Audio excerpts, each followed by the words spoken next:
در تالار مکتب بین المللی پریزیدنتی شهری دوشنبه 42مین سیسی اکادمیای خردی اکادمیای علمهای جمهوری تاجیکستان برگزار گردید. در سیسی مکتب بچگان صنف‌های بالایی مؤسسه‌های تحصیلات میانه عمومی از تمام مناطق کشور اشتراک نمودند. در آزمون از ولایت سوخت از جمله از شهر پنجاکن نیز خوانندگان اشتراک نموده با استعداد و لیاقت خود شهر را معرفی نموده و سزاوار جایهای نمایان گردیدند. من مفتاحفظ جان خواننده صنف 11 ای لیسه شهر پنجاکент. ما همگی 7 نفر از شهر پنجاکент در آزمون اکادمیای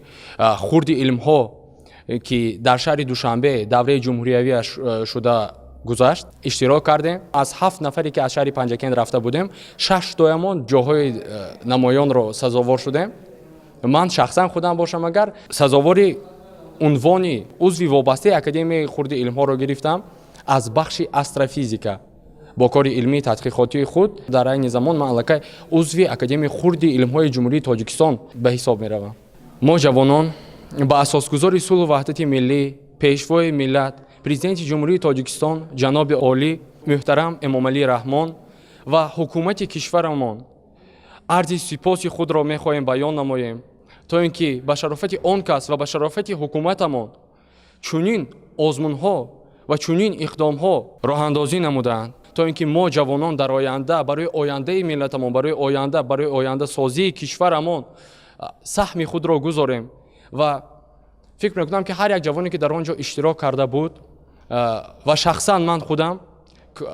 از خردی کوشش می‌کردم و حاضر کوشش می‌کنم و در آینده کوشش آن را خواهم کرد تا اینکه تاجیکستان عزیزمان را در سطح جهانی معرفی نمایم. اشتراکچیان از رفت آزمون خیلی قناعتمند بوده و نظری خویش را چنین اظهار می‌دارند. من امینوف دلشاد خواننده صنف دهمی مؤسسه تعلیمی نمره 15 شهر پنجاکent هستم. من نیز یکی از اشتراکچیان فعال 42 سیسی اکادمی خردی علمها بودم و ما از شهر پنجاکent تقریبا 7 نفر از شهر پنجاکent به 42 سیسی اکادمی خردی علمها رفتیم. در آنجا از تمام گوشه و کنار تاجیکستان زیاد از 800 نفر اشتراکچیان در این آزمون اشتراک ورزیدند، یعنی از روی 20 نومیناسیون بین همدیگر قوه آزمایی نمودند و آزمون اکادمی خردی علمها چون هر ساله نسبت دیگر سالها امسال بسیار یک در سطح عالی یعنی در سطح بلند گذشت و من که خودم اشتراکچی نومیناسی استروفیزیکا بودم اعضایان ژوری بسیار سختگیر بودند و در آنجا آزمون در یک چخیلی که گفتم در یک سطح بلند گذشت و به یگان خطاگی آزمون را جنبست نمودند و من در سطح جمهوری